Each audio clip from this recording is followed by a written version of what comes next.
स्वामींची कृपा मिळवण्यासाठी कशी करायची स्वामींची पूजा आणि कोणत्या दिवशी करायची हे मी तुम्हाला ह्या व्हिडिओतून सांगणार आहे. तर व्हिडिओ शेवटपर्यंत पहा. अशक्य ही शक्य करतील स्वामी या एका वाक्याने मनाला कितीतरी धीर मिळतो. स्वामी नेहमी म्हणतात, तू भिवू नकोस, मी तुझ्या पाठीशी आहे. साक्षात ब्रह्मांड नायक स्वामी रूपी शक्ती सोबत असताना त्यांच्या भक्तांना बळ तर मिळतंच, त्याचसोबत प्रगतीचे, यशाचे मार्ग देखील खुले होतात. अनेकांना प्रश्न पडतो की स्वामींची भक्ती करतात मी असं काय करू की स्वामी माझ्यावर प्रसन्न होतील आणि लगेच कृपा करतील?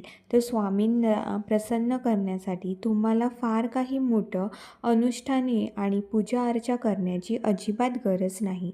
पवित्र भावाने घेतलेले स्वामी नाम आणि विश्वासाने त्यांच्यासमोर जोडलेले हात तुम्हाला या आयुष्यात तरी इतर कोणासमोर हात पसरावे लागणार नाहीत. ही ताकद स्वामी सेवेची आहे. आजकाल आपल्याला सर्व गोष्टी अगदी इन्स्टंट हवी असते. यामुळे भक्तांना आपल्या आराध्याची पूजा करताना देखील त्या पूजेत भाव कमी आणि फलप्राप्तीकडे जास्त लक्ष लागून राहतो. अशा पूजेचे पावित्र्य कमी होते.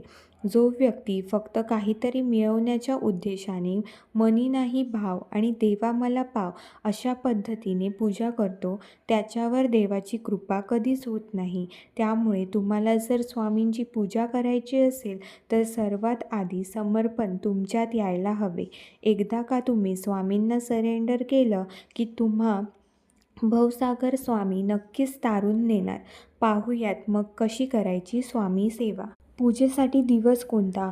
तर स्वामीचा दिवस हा गुरुवार मानला जातो.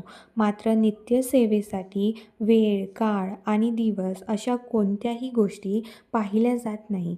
तुम्ही कोणत्याही दिवसापासून स्वामींची पूजा सुरू करू शकता. काहीजण म्हणतात, आज अमावस्या आहे, या दिवशी अनुष्ठान करू नये, स्वामींचा संकल्प घेऊन पूजा करू नये. आता तुम्हीच सांगा, जे साक्षात ब्रह्मांड नायक आहेत, त्यांच्या अधीन काळ आहे, त्यांची पूजा करण्यासाठी अमावस्या का आणि ग्रहण काय? स्वामींसाठी सर्व दिवस सारखेच असतात. फक्त मनोभावाने तुम्ही त्यांची नित्य सेवा करायची आहे. अनुभूती तुम्हाला नक्कीच येईल. पूजा करायची कशी? आपण जशी आपल्या घरातील इतर देवांची पूजा करतो तशीच पूजा स्वामींची केली जाते. सकाळी लवकर उठून अंघोळ झाल्यावर तुम्ही देवघरातील स्वामींच्या मूर्तीला किंवा फोटोला पूजा करू शकता. यासाठी सर्वात आधी स्वामींची मूर्ती असेल तर ती पंचपाळ्यात घेऊन पाण्याने किंवा रोज